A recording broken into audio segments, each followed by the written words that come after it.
В эфире телеканала «Якутия-24». Главные события уходящего дня. В студии работает Алексей Соколов. Здравствуйте.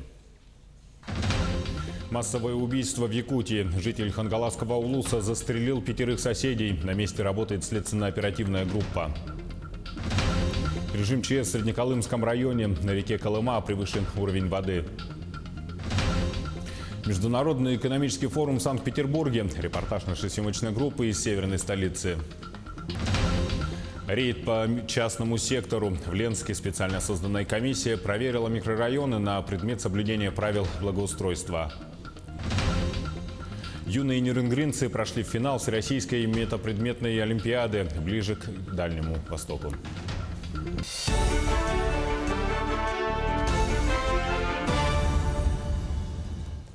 Новость, которая сегодня потрясла всю Россию. В Якутии произошло массовое убийство. В селе Булганихтат Хангаласского района погибли 6 человек. По предварительным данным, стрельбу средь бела дня открыл местный житель. Среди погибших один ребенок, ученик 3-го класса. Около 14 часов 20 минут в следственные органы Следственного комитета России по Республике Саха-Якутия поступило сообщение о том, что в 3 домах, расположенных на улице Лесной села Булгуняхтах, обнаружены тела 4 мужчин, женщины и 10-летнего ребенка с огнестрельными ранениями различных частей тела. По предварительным данным, 65-летний житель села, вооружившись гладкоствольным ружьем «Вепрь», пришел в дом своих соседей и на почве личных неприязненных отношений произвел несколько выстрелов в находившихся там женщину, мужчину и ребенка. После этого он отправился в соседний дом, где аналогичным образом совершил убийство 2 мужчин. В последующем мужчина вернулся к себе домой и совершил самоубийство. На место происшествия выехали руководитель Следственного управления Следственного комитета России по Республике Саха-Якутия, сотрудники аппарата Следственного управления, а также сотрудники полиции. Личности погибших установлены. В настоящее время проводятся необходимые следственно-оперативные мероприятия, направленные на установление всех обстоятельств произошедшего. Расследование уголовного дела продолжается. И как только что нам стало известно, с завтрашнего дня в Хангаласском улусе объявлен 3-дневный траур по погибшим. Тем временем, вот как отзываются о произошедшем жители села Булганихтат. Девушка у нас в школе работала. А это ее сын был?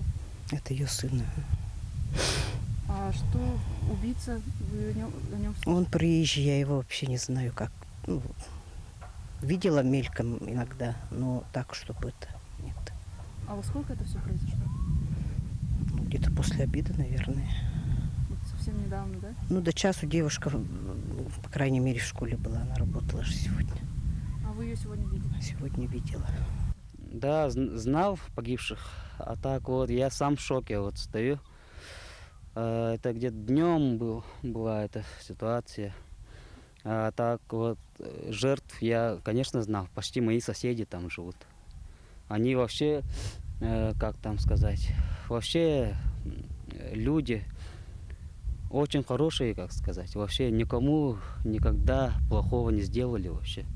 Они учителя еще. В школе работали. Еще и ихний сын еще был мой другом почти. Другим событием. В Среднеколымском районе Якутии введен режим повышенной готовности. По состоянию на 8 часов вечера в селе Березовка уровень воды составил 1 метр 22 сантиметра при критической отметке 1000 сантиметров. В селе Аргахтах, расположенном на берегу реки Алазея, наблюдается ледостав. По данным МЧС, в ближайшие 2 суток ожидается повышение уровней воды у села Зырянка Верхнеколымского района и Березовска Среднеколымского района. И как сообщил председатель Госкомобеспечения Якутии Юрий Зайцев, население села Березовка Среднеколымского района полностью эвакуировали в связи с ледоходом на реке Колыма. На данный момент данные двухчасовой давности составляют 10 метров 10 сантиметров, при критической отметке 10 метров идет средний ледоход, вода поднимается незначительно, до уровня прошлого года вода не дошла. Между тем, сегодня в Министерстве охраны природы Якутии говорили о разливе нефти в акватории речного порта столицы. После выступлений структур, которые занимались очисткой, отчетов о том, какие мероприятия выполнены, выступили общественники.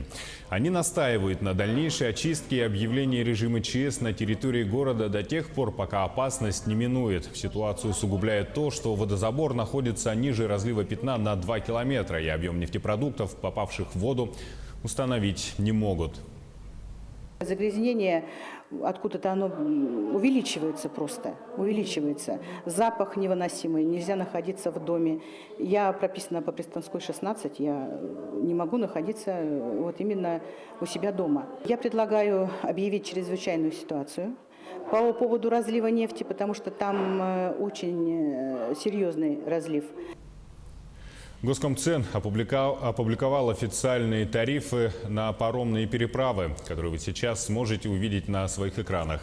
Предельно максимальные цены на перевозку пассажиров, транспортных средств и грузов на пароме, следующему по маршруту Якутск-Нижний Бестях, остались без изменений.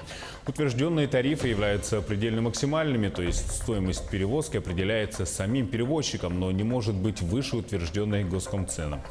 Ну и стоит добавить, что паромы на переправе Якутск-Нижний Бестях начнут работать с завтрашнего дня. Завтра уже откроется навигация для маломерных судов в 9 районах республики.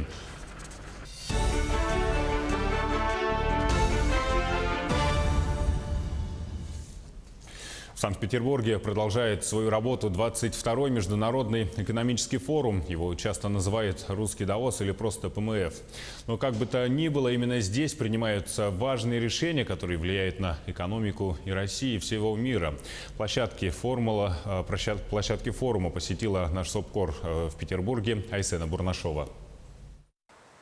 На площадке экспофорума уже высятся более 140 флагов стран-участниц. А это значит, что самое авторитетное событие в мире – Петербургский международный экономический форум начал свою работу.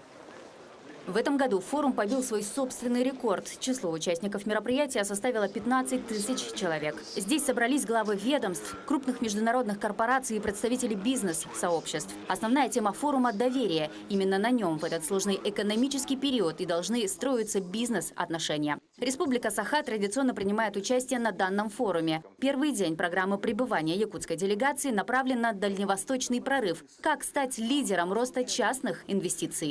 По тем или иным направлениям, которые определили как приоритеты, Якутия занимает свою очень активную позицию. И здесь очень большой вопрос стоял по привлечению инвестиций. Конечно, мы в этом плане смотримся неплохо. С другой стороны, сегодня речь идет о создании рабочих мест, о развитии человеческого капитала. Речь идет о формировании новых производств. Это территория опережающего развития. Во всех этих вопросах Якутия находится на передовых рубежах. В рамках форума делегация Якутии также встретится с руководством компании «Роснефть», «Бритиш Петролиум» и корпорации развития малого бизнеса. Итогом встреч должно стать подписание дополнительного соглашения по строительству Малой академии наук Якутии и создание большой лизинговой компании на территории республики. В целом, развитию малого и среднего предпринимательства на форуме уделено особое внимание. Поэтому в этом году в составе якутской делегации также присутствуют и молодые бизнесмены. Вот недавно посетил дискуссионную сессию «Киберспорт. Новый мировой тренд». Очень интересно, как они работают здесь именно в центре. У них другой подход больше. У нас, если это все на общественных началах, я больше трачу свое время. А тут все сделано так, что это бизнес. Большой бизнес, где есть миллионные ячейки, миллионы долларов, контракты. И это мне интересно. Я хочу это принять в нашей республике, чтобы развивать IT-сектор. Тут первый раз, и меня это удивляет, это мероприятие. Много чего буду знать. И это поможет мне в дальнейшее развитие своего бизнеса. Произвожу сырные продукции и молочные продукции, как кисломолочная продукция, сливки, кефир и творог.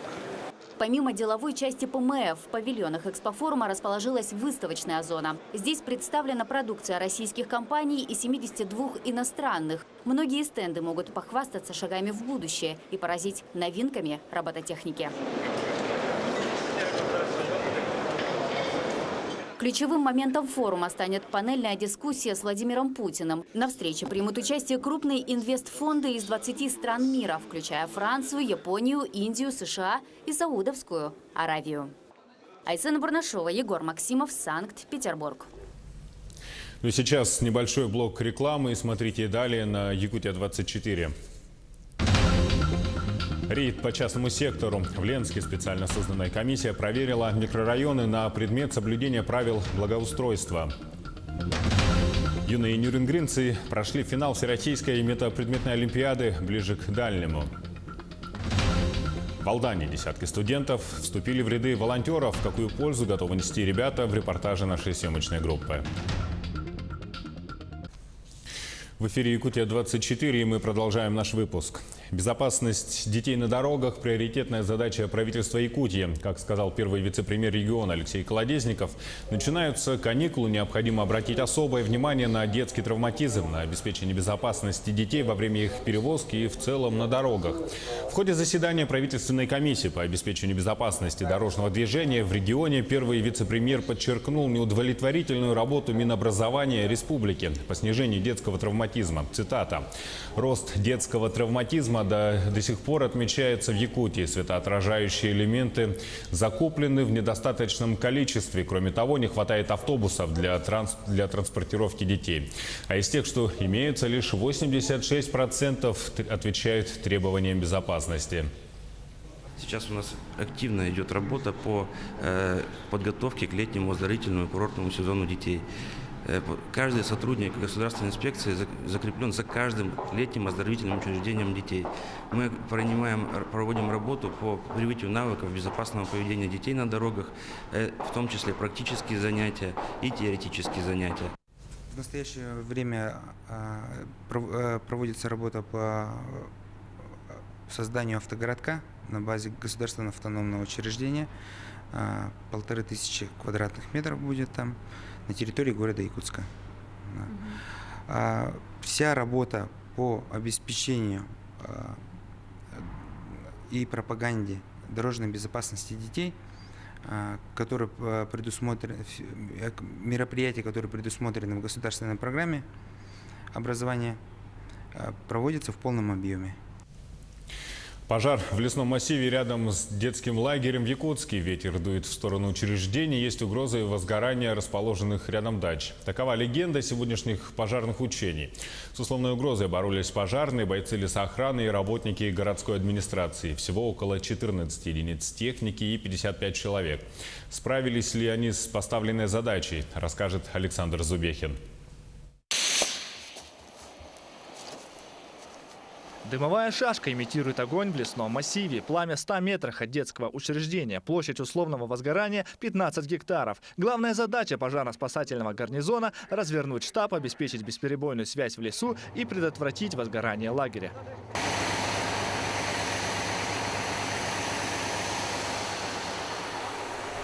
Тушили вот эти вот именно угольки, которые прилетают на территорию лагеря, тем самым они защищали территорию. Они мочили, чтобы не загорелось. Почву и деревья, да? Почву и деревья.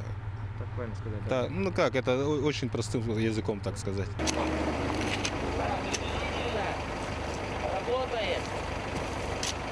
Вторым на место событий прибыли сотрудники лесной охраны. Бойцы с огнем вооружены саперной лопатой и рюкзаком с 15 литрами воды за спиной. Задача 6 лесничих – создать полосу в земле шириной до 1 метра. Такая траншея глубиной 40 сантиметров не даст огню пройти дальше. Эти учения проводятся для того, чтобы освежить навыки и знания по борьбе, противопожарной борьбе. Вместе взаимодействовали противопожарной работе и силе.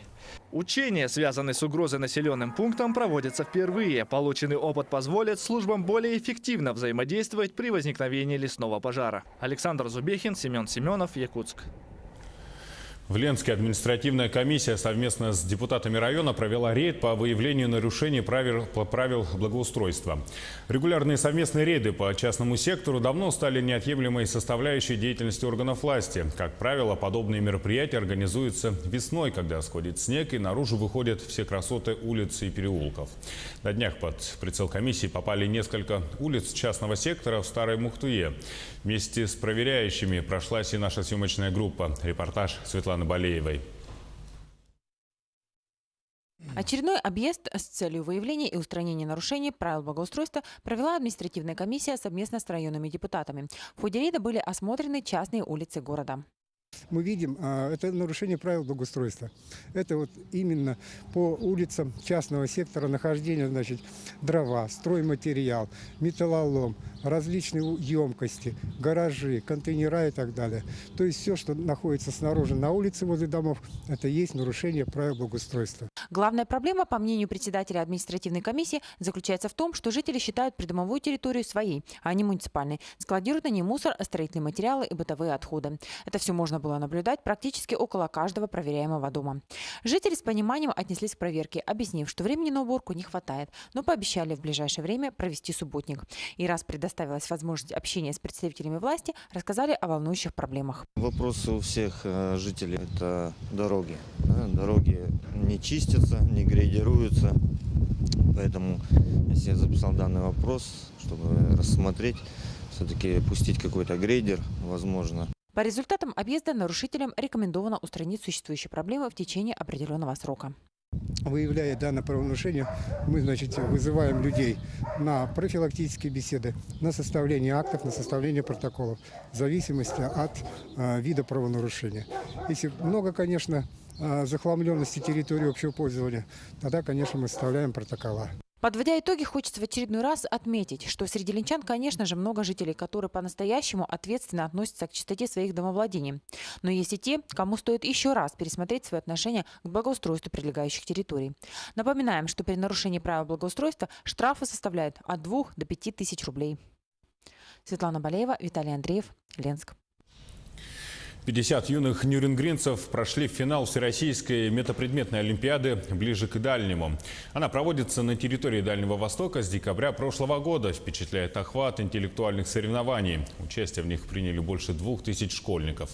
Подробности в материале Александры Цыбиковой. Олимпиада направлена на распространение и популяризацию возможностей самореализации школьников через изучение особенностей и истории региона, геополитического положения, природных ресурсов, культурного наследия, биологического разнообразия и уровня развития экономики. Учащиеся 18-й школы города Нерюнгри удостоились чести стать финалистами Всероссийской метапредметной олимпиады. Участвовало 50 человек только, и 5 человек только участвовало с Якутии. А с нашей школы выбрали 4 человека, и нас пригласили в сам университет. Целью данного мероприятия являлось создание новой реальности, в которой можно было бы остановить отток населения и привлечь новое население на Дальний Восток. С 2018 года в средней школе номер 18 работает программа «Одаренные дети. Наша надежда», в рамках которой педагоги и психологи выявляют у детей способности и помогают их развивать. Так, учащиеся принимают участие в различных конференциях, конкурсах и олимпиадах различного уровня. Я наткнулась на такую интересную олимпиаду. Это олимпиада, которая проходила в Северо-Восточном государственном университете. Олимпиада называлась «Ближе к дальнему». Мы с ребятами решили поучаствовать. Вообще у нас участвовало 7 человек с нашей школы, но в финал вышло только 4 человека. Финал Олимпиады проходил в очном режиме в кампусе Дальневосточного федерального университета на острове Русский. На протяжении 3 дней ребята создавали командные проекты, которые защищали перед строгими экспертами. Мы представляли команды и проекты про транспортную систему Дальнего Востока, а именно инновационная транспортная система Дальнего Востока. Мы пытались внедрить новые технологии в эту область. У нас это получилось, и работа в команде дала новые возможности как для меня, так и для других ребят, потому что мы обрели новых друзей. Хорошая подготовка, упорный труд и умение работать в команде помогли нерюнгринским школьницам занять почетное 1-е место. Александра Цыбикова, Сергей Козюра, Нерюнгри. Парк вездеходов продемонстрировали в Якутске. На городской дамбе 202-го микрорайона развернули выставку техники.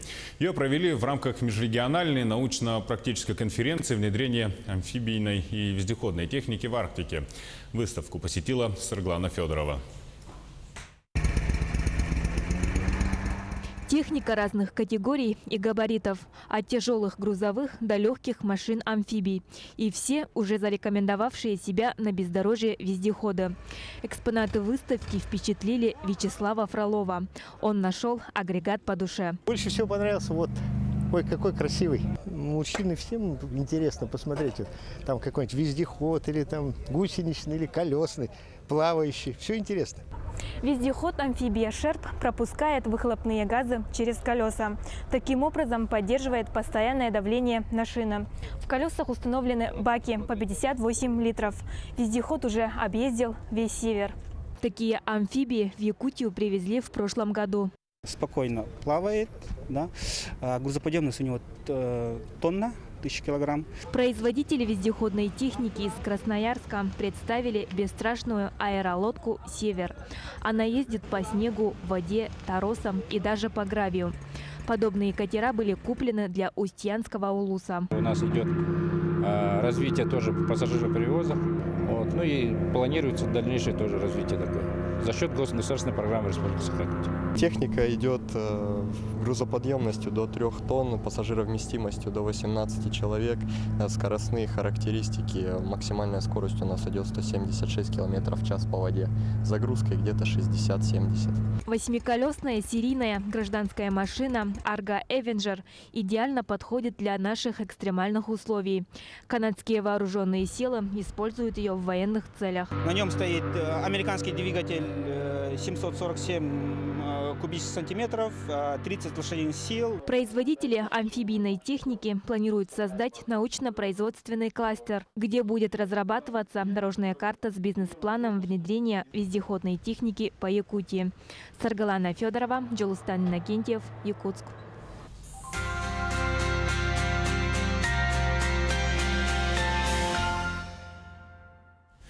При Алданском политехникуме работает клуб «Доброволец». Он уже успел собрать несколько десятков студентов, помочь по хозяйству ветерану, провести акцию, устроить праздник детям. На счету волонтеров сотни добрых дел. В клубе рассчитывают, что добровольцы смогут организовать свою деятельность с максимальной пользой. Подробности в материале Татьяны Вахниной. Мы объединились, чтобы наша деятельность стала более масштабной и плодотворной, говорят студенты Алданского политехнического техникума, ставшие членами вновь образованного клуба «Доброволец». Официальному открытию клуба был посвящен торжественный концерт. Под сенью единства, убеждены ребята, они научатся организовывать свою деятельность с максимальной пользой.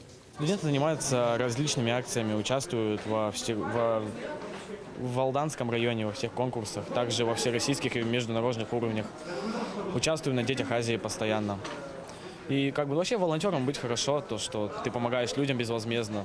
Автопробеги, социально-правовые игры, общественно полезные акции, на счету студентов-волонтеров сотни добрых дел. Благотворительные традиции в техникуме давние и крепкие. Сегодня без участия студентов не обходится ни одно мероприятие. Большую часть детям. А так и ветеранам, и просто людям, которые нуждаются в помощи. Каким-то родителям, которые тоже нужны. Нужна поддержка, так скажем, какая-то финансовая или еще какая-то. На торжественном открытии клуба самые активные помощники-волонтеры были награждены благодарственными письмами от главы района. Членами добровольца стали порядка полусотни юношей и девушек. Множество начатых ранее дел и акций предстоит довести до логического завершения. К реализации ряда проектов ребята приступили недавно. Таким образом, в новой ипостаси работу добровольцы начинают отнюдь не с нуля. У нас богатая история. Мы уже занимаемся более 10 лет именно добровольческой и благотворительной деятельностью. Для нас очень отрадно и гордо, что Владимир Владимирович Путин 2018 год объявил годом добровольца и волонтера. И в рамках нашего политехнического техникума мы можем организоваться и создать действительно хорошую базу из волонтеров. Членами добровольца будут не только студенты, их родители и педагоги. В клуб может вступить каждый, кто желает делать добро ближним. Волонтеры ожидают, что в ближайшее время численность клуба возрастет. Татьяна Вахнина, Сергей Шипачев, Алдан. И сегодня, в День славянской письменности, в Якутске вручили премию руководителя региона в области сохранения, изучения и развития родных языков имени Кирилла и Мефодия. Обладателем премии стала заведующая кафедрой методики преподавания русского языка и литературы филологического факультета СВФУ Евдокия Никифорова. А на крыльце театра оперы и балета прошла акция «В начале было слово». Почитатели письменности вспомнили святых Кирилла и Мефодия. Более 1000 лет назад салунские братья создали славянскую азбуку. Она стала прародительницей современного русского языка. Праздник, посвященный первой книге каждого человека – азбуке. Прошла путь от учителя русского языка и литературы до преподавателя методики русского языка. В свое время разрабатывала учебники по русскому языку. Не одно поколение обучалось по этим учебникам. Методические пособия, монографии. Я думаю, что моя работа будет полезна учителям, словесникам, специалистам. И я думаю, что внесен определенный вклад в развитие русского языка.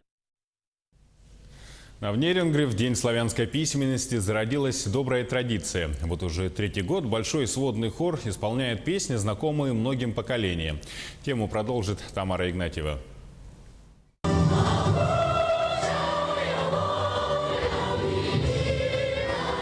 Выступление хора началось с исполнения гимнов России, республики, а затем и района. После чего ребята начали дружно петь всем знакомые песни российских композиторов. В этом году большой сводный хор выступил на крыльце Центра культуры и искусства имени Пушкина. Мероприятие приняло более 300 человек. Мы благодарны всем участникам данного мероприятия, преподавателям общеобразовательных школ, детской школы искусств города Нерингри, детской музыкальной хоровой школы за такое великолепное, прекрасное мероприятие.